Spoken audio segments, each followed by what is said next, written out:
As a constitutional law attorney, former senior legal advisor and personal counsel to President Donald J. Trump, Jenna Ellis believes in the rule of law and the importance of integrity in our elections. And she's ready to tackle the big cultural and legal issues facing America.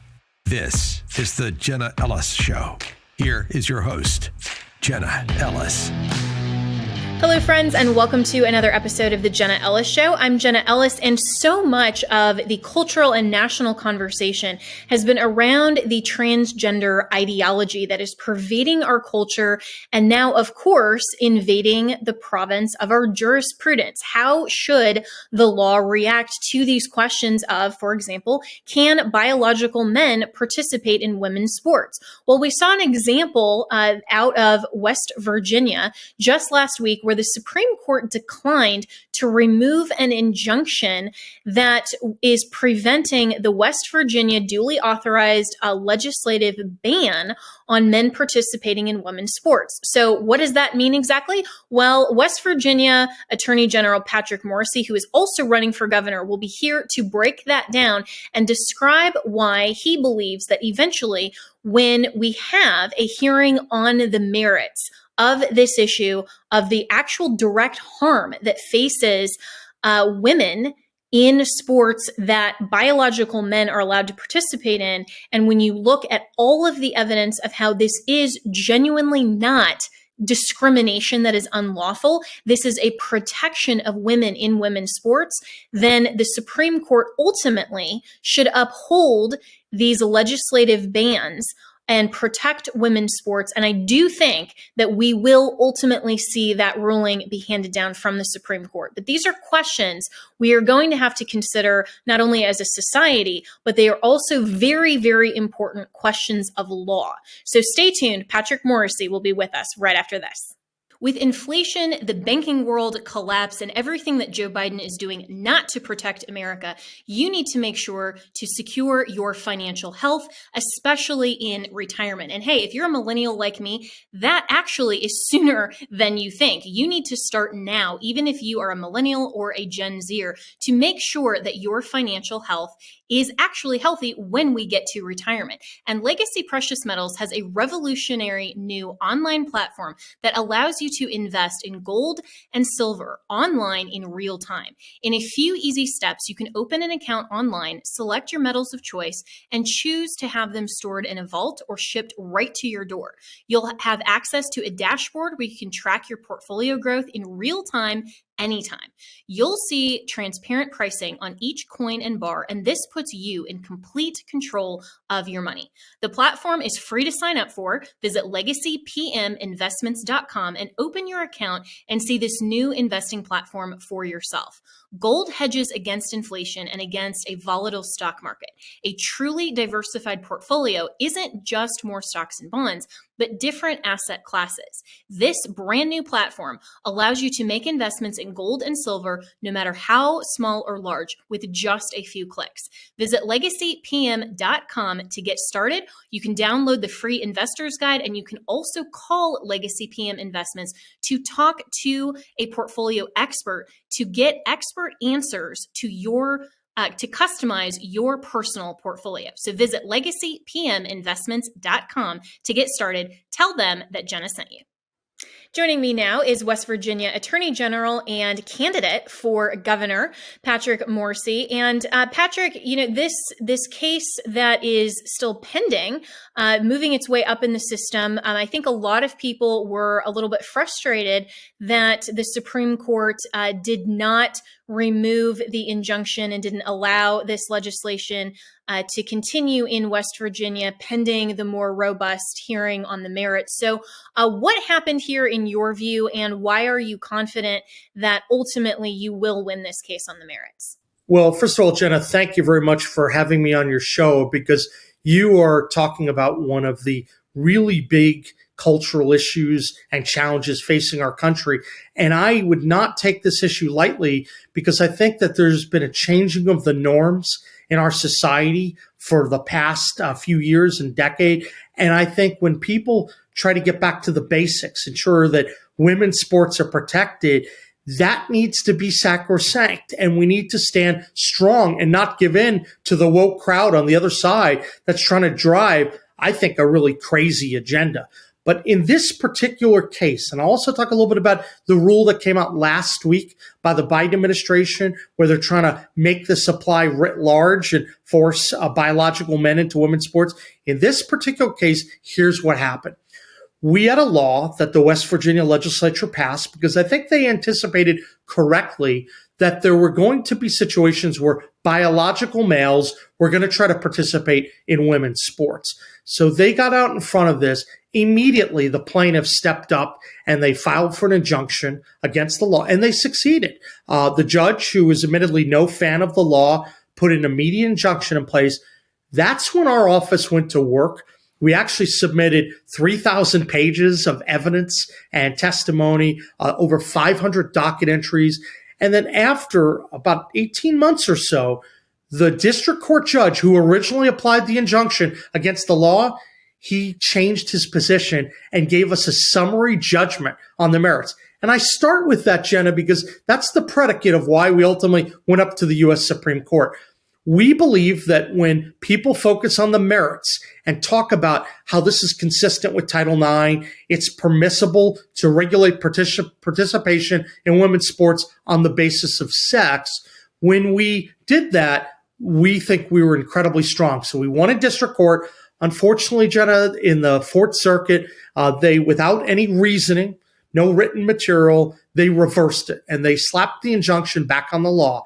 We thought because there was no reasoning to it and we had such a strong record at the district court level that this was ripe for a potential reversal at the U.S. Supreme Court. And that's why we filed an application to lift the injunction. We went up to the Supreme Court and we asked them, said, please remove this. We don't think that the U.S. Circuit Court of Appeals and the Fourth Circuit met the standard for injunction. We don't think that the plaintiff is likely to succeed on the merits. And so we went at it. Unfortunately, the Supreme Court, in a procedural ruling, a setback, said no. Now, no explanation attached to it, but they just sent it back to the Fourth Circuit. We had a dissent from Justices Alito and Thomas because I think they realized that this case is likely to come back up to the U.S. Supreme Court. They know we're likely to win on the merits, and I think that's why they weighed in. But now we're going to have to argue in the Fourth Circuit, and we'll see what happens. There was a 2-1 decision initially at the Fourth Circuit, and presumably we have the same panel in place. But we're going to do our best job educating the court and making our strongest arguments. And I happen to believe they're compelling. And they're compelling because biologically males are different from females. Women can be harmed when they're displaced. It's not just that someone places higher in a cross-country competition. It's that there are a lot of people that are going to place lower. And imagine, Jenna, if you're running cross-country, maybe you place 14th instead of 13th or 15th instead of 14th. When you start to see that, people react to that because competition is a lifeblood for young women and for young men in our society, and we don't want to see that erode. So we're very worried about the implications of holding this law back, but we have to deal with what's on the ground right now. We're going to keep fighting. I do think we're strong, and we're going to ultimately win this case. Yeah, so let's talk about the merit of this case and why you believe, as I do, that that Title IX does allow for a restriction of who can participate based on sex, and that this isn't unlawful discrimination of some kind of civil right of these biological males that want to participate and ultimately do harm women. Because as you mentioned, I mean, you know, people may think, oh, what's the difference between 13th and 14th place? Well, if the top 13 end up getting scholarships and the person who places 14th doesn't, then, you know, right there's harms, not to mention the physical injuries. I mean, there's so many different avenues on this, but legally speaking, let's talk about Title IX and this so-called civil right and anti-discrimination. Yeah, absolutely. So there are a lot of things to chat about, which I think are very compelling for our side. But if you look at Title IX, we think when that came together that there was a focus on sex. And what they originally had in mind is that there was, you know, biologically, you could be a male or you could be a female. And people thought at the time that being able to bring sports teams together where females had an opportunity to advance participate in sports and grow was very, very strong. Now, in recent years, people begin to try to erode those concepts and try to convert this concept of biological sex into gender identity, but the two are very different, right? So when the drafters came in, no one would have imagined that this was going to be applied to a situation where a biological male wants to participate in women's sports. And that's why not only do I think that that helps our argument in our West Virginia case, I think, Jenna, it helps make the case very compelling about why the Biden administration's rule last week is ultimately going to fall. They're trying to withhold federal monies for educational institutions if you don't do it the Biden way. And we think it falls because you can't certainly require it to be done on the basis of gender and this transgender identity, especially when that was never the intent of the authors. We know in West Virginia, when we crafted the law, this actually doesn't discriminate against biological males. If you're a biological male, you could participate in sports with the men. If there are co-ed teams that come up, you might be able to participate on them. But when you have a women's sports team to advance the tenets of Title IX and to do it consistent with the Constitution, you should keep them separate. And that's one of the reasons of many we think that we have a strong argument. Jenna, there are also arguments about the safety of women, because if you start talking about other sports, one of our interveners, Lainey Armstead, she's a soccer player, and there are real physical differences between men and women. Even if you take the puberty blockers and all of those issues, our evidence is really compelling that men are different than women. Once again, to us, that may seem like it's basic common sense and fairness, but we went through the proofs, and I think that all of America is going to hear about those proofs again over the next year. Yeah, and it is incredible that we're even having this argument in 2023 to say that there somehow isn't a physiological and biological difference between males and females. I mean, this is just basic science, and the left loves to say follow the science, but here, they clearly aren't.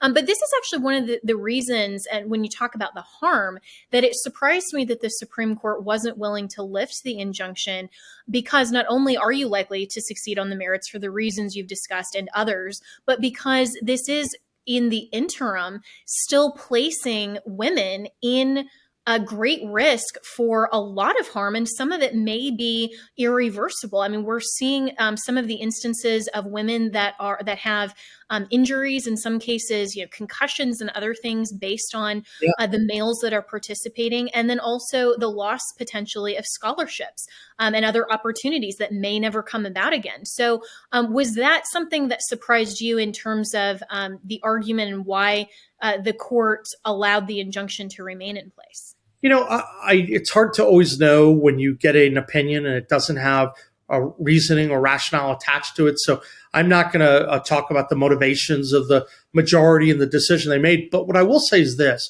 I think that there are implications when you overturn a democratically elected law where a legislature was careful, they structure it the right way, they get the right deference. I mean, it should take a lot to slap an injunction in place, especially when you had a district court judge who originally believed in the injunction, who's no fan of the law. He had the best bird's eye view of the record and of the evidence in the law, and he came to the same conclusion, Jenna, that we did. And I think that should have been given a little bit more deference by the court. Now, I do think when we get back to the merits, we've got a really good chance here. But I am worried about the precedent and the messaging that sends, because it's, of course, going to take a lot more time to get back to the high court.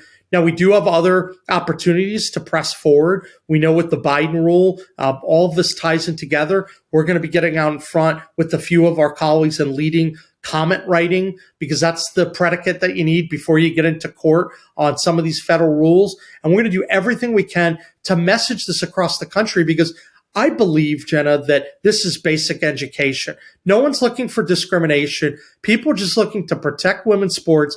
And if people read the data and the record that I've read, they would say this is absolutely a no-brainer and that West Virginia should prevail. But I'm going to have to get up and I'm going to have to talk about it a lot. And Jenna, I would say I have to get up and do it in a context where the left is going after me and targeting me.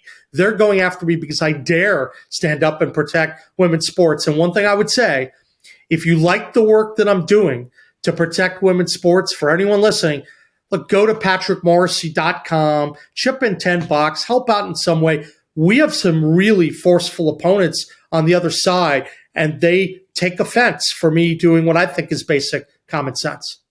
Yeah, and I'm so excited to see you run for governor, because I think that West Virginia needs you to continue championing these issues. Like every conservative state, I mean, every state in the country needs somebody better than, obviously, Gavin Newsom, but California had their chance for that, and hopefully they'll have another opportunity to make some better choices. And, like the city of Chicago as well, didn't make a great choice, but West Virginia has the opportunity to have you continue to champion these things. And, you're talking about the left that consistently weaponizes government from, whether it's the Manhattan indictment of President Trump all the way down to, putting parents on the domestic terror watch list just because they dare to participate in school board meetings and find out what's in their children's education. But, the left has consistently gone after you, and they still are, but you aren't backing down.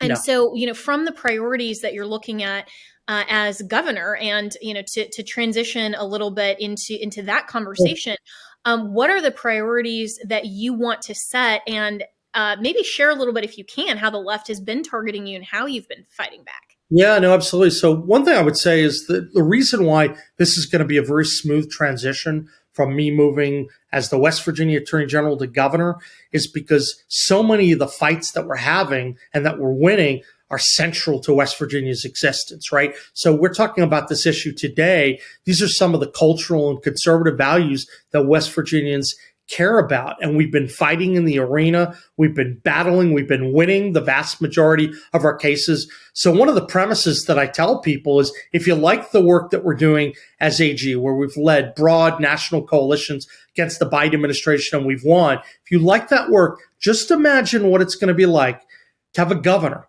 who brings the full weight and authority of every one of his state executive agencies to bear to take on the deep state, to take on the woke culture that's trying to invade West Virginia. So I can safely tell you that woke ideas and those from the political elites, they're going to stop at the West Virginia border. And that's how we're going to win. And that's why there's such a big difference between the candidates in this race.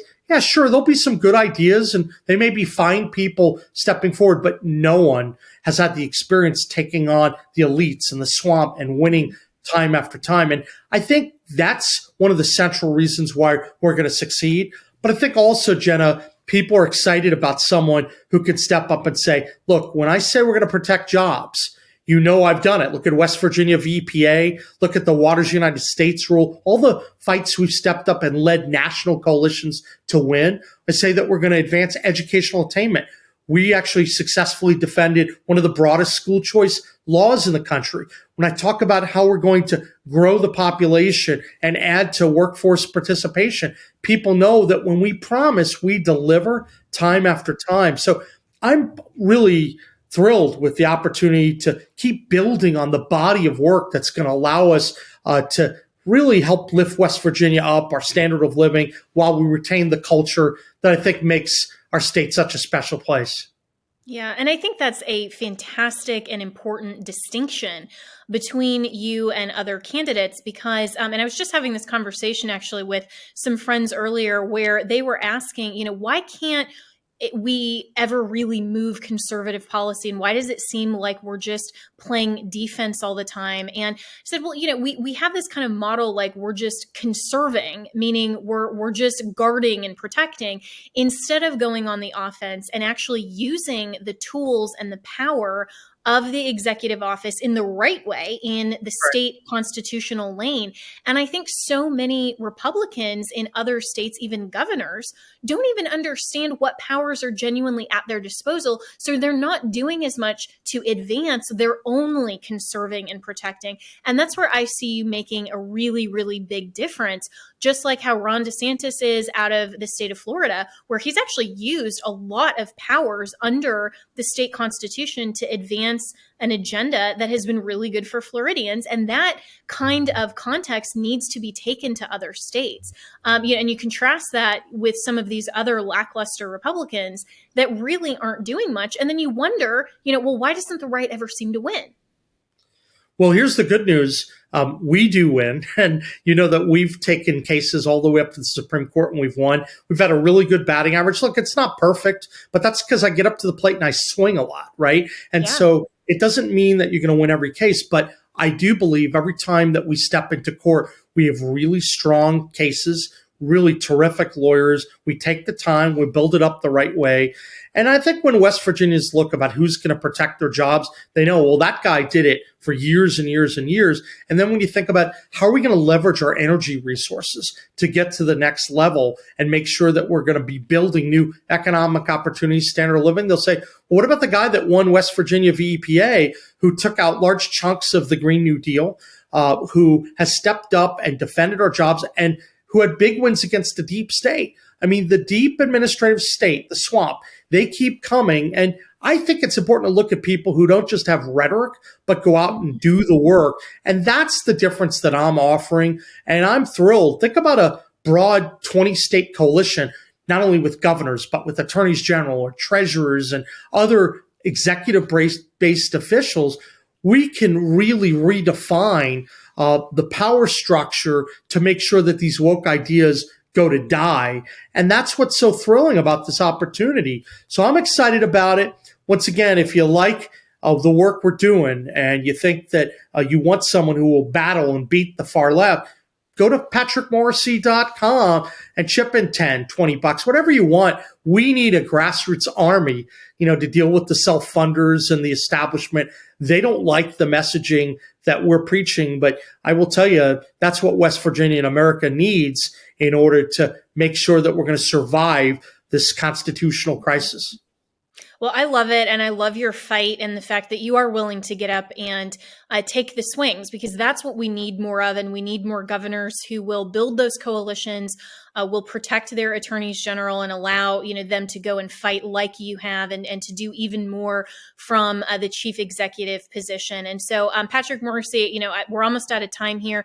But the last question then that I have for you is, what do you see in the governor's office that you're able to do consequentially that you haven't been able to take a swing at, that you're just really wanting to as governor?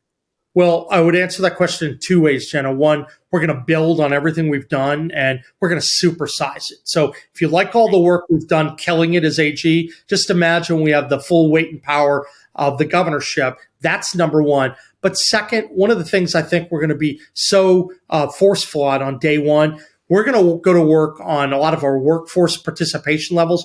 West Virginia, unfortunately, is the lowest workforce participation rate in the nation. We have 65,000 unfilled jobs. I'm going to make it my mission to begin filling those jobs. Imagine, Jenna, we fill 10, 20, 30,000 of those jobs. What a shot in the arm economically. We start to lift up the standard of living, and we can do so much then to invest in our people, returning more money back to them. And then, of course, being able to continue building on the work that I've done as Attorney General. I think those two things, but it's harder to drive some of those issues on workforce out of the AG's office. I'm thrilled with the chance. I have a plan to do that, and I'm going to make it work. Awesome. Well, I support you, and I hope that everyone listening will also go and support you at patrickmorrisey.com, and really appreciate, again, your fight and just willing to step up to the plate. This is what we need, are really good people who understand the powers of the executive office, understand the Constitution, are willing to use it for the right fights and to advance like you. This is how we reclaim state sovereignty, and we need to do that in every single state in the country. And I think it's going to start in West Virginia soon. So thanks so much, Patrick Morrisey, for joining me, and I look forward to talking with you soon. Thanks, Jenny. You got a great show. Appreciate the opportunity to be with you. Thanks so much. Well, so much going on in the culture wars and making sure that we are doing everything that we can as good citizens in America, as conservatives and as Christians, to make sure that we are utilizing every tool available to fight back against the woke culture. So stay tuned, because we are not done yet with this episode of The Jenna Ellis Show. Joining me next is going to be Cindy Wolk, who is the co-founder of patriotsareswitching.com, which is an important service to get you away from those big box woke stores and be able to support made in the USA products. And this is a service that was born out of a really amazing story that she's going to tell you right after this. During this period of record high inflation, big box stores have stayed open the whole time, while many small business owners have been forced to close. The wealthiest people in human history became wealthier, while mom and pop suffered.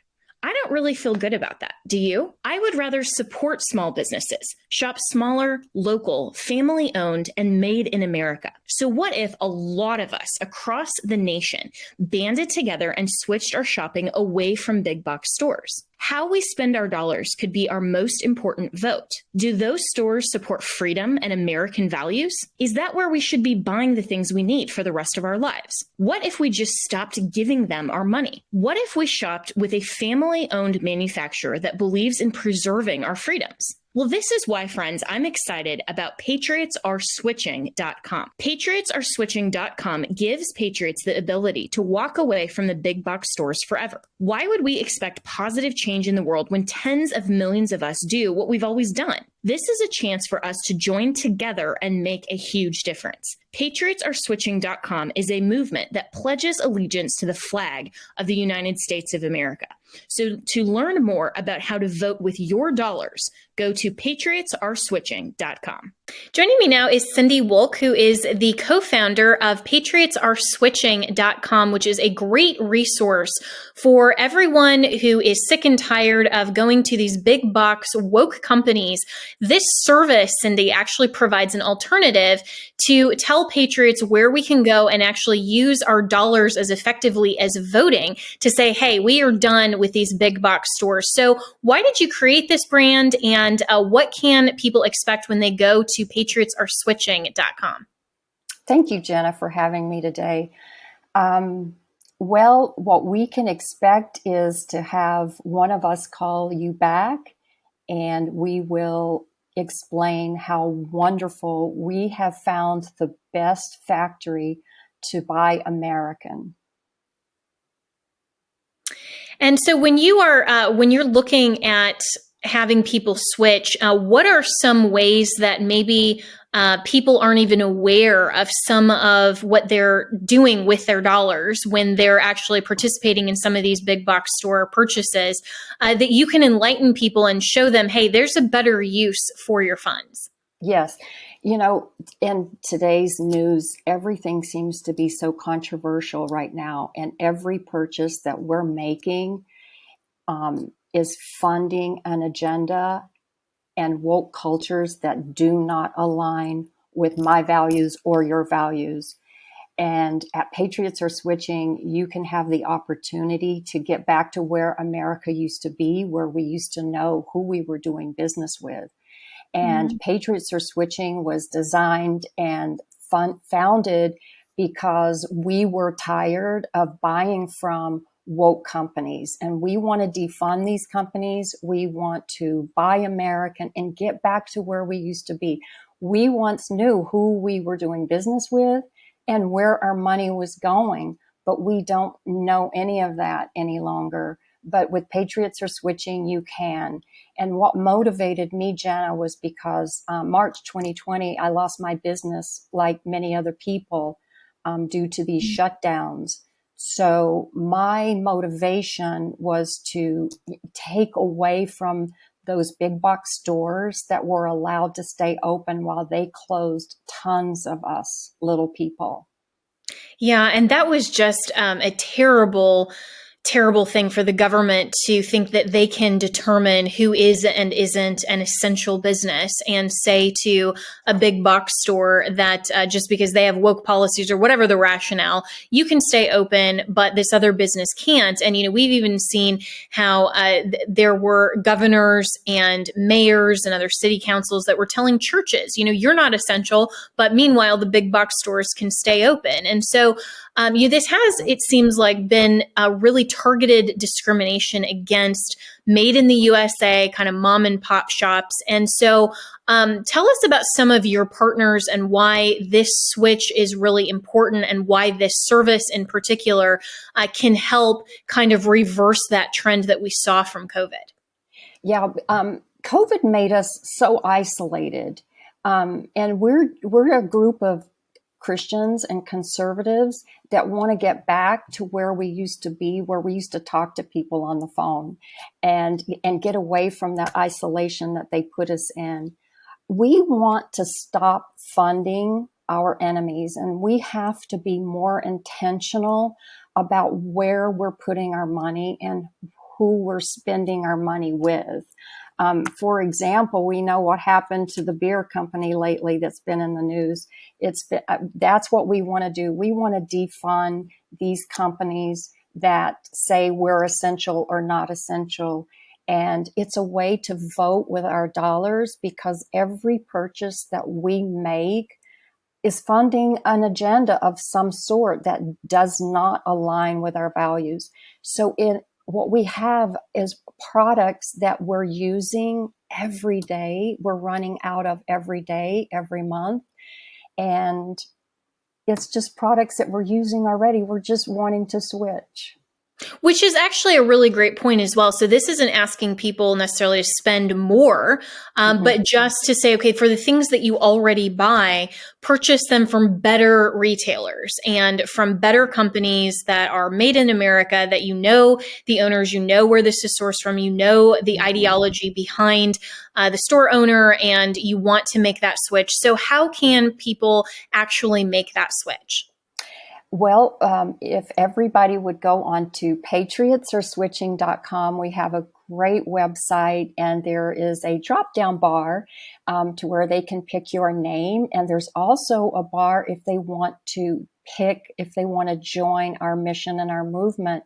This is one of the most, I believe, important times right now where we can kind of get our economy back on track, because I have a little thing here that I wanted to tell you. Each time that we spend $1 at a USA factory, our economy gets boosted by almost $3. And that's billions of dollars and trillions of dollars getting back into our country just by buying American. But the most important thing is your audience filling out that form on patriotswitching.com and filling out the form and either making the switch and the pledge to buy American or to join our cause. We have a great mission that we're on. This is fantastic. So go to patriotsareswitching.com. And this is something that, is almost like a reverse boycott, in the sense where people want to do something positive. We want to engage our culture. We want to make positive change. This is something that you can affirmatively do. We're not asking you to, to say, okay, well, stop buying only, but to actually buy better and buy made in America. I think this is a great service. And this is a wonderful idea and position that you are championing. And as the co-founder of patriotsorswitching.com, I've been on the website, I've looked at it, and it provides some really amazing resources for people that would prefer to use their dollars and spend that in a way that they can really genuinely feel good about. So Cindy, thanks so much for joining me today. And for everyone who's listening, please go to patriotsareswitching.com. You can look around the site, you can see this initiative. I think it's fantastic, and we want to support these local mom and pop businesses. We want to make sure that we are buying American because we care about the manufacturing and about the quality that is truly made in America, instead of buying into kind of these woke causes. So patriotsareswitching.com. Thanks so much.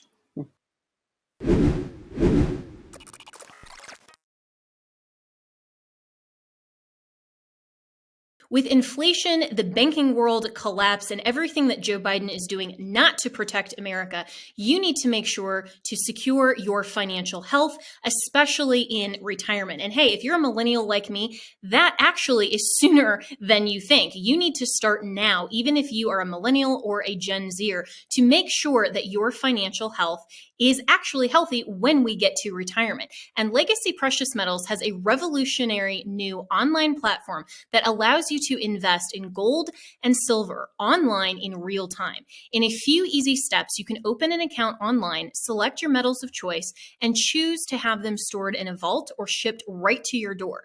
You'll have access to a dashboard where you can track your portfolio growth in real time anytime. You'll see transparent pricing on each coin and bar, and this puts you in complete control of your money. The platform is free to sign up for. Visit legacypminvestments.com and open your account and see this new investing platform for yourself.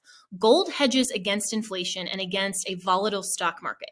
A truly diversified portfolio isn't just more stocks and bonds, but different asset classes. This brand new platform allows you to make investments in gold and silver, no matter how small or large, with just a few clicks. Visit legacypm.com to get started. You can download the free investor's guide, and you can also call Legacy PM Investments to talk to a portfolio expert to get expert answers to to customize your personal portfolio. So visit legacypminvestments.com to get started. Tell them that Jenna sent you.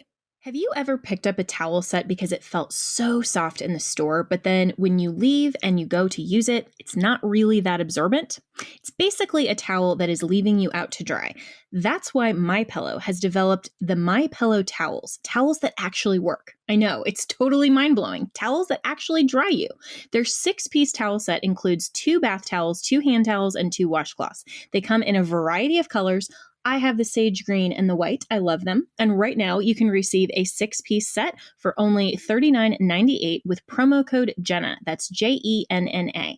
So go to mypillow.com right now and click on the radio listeners special. MyPillow products come with a 10-year warranty and have a 60-day money-back guarantee. So to receive this amazing offer on the 6-piece towel set of MyPillow towels, just go to mypillow.com, click on the radio listener special, and enter promo code Jenna, that's JENNA, or call 1-800-564-8475. That's mypillow.com, promo code Jenna.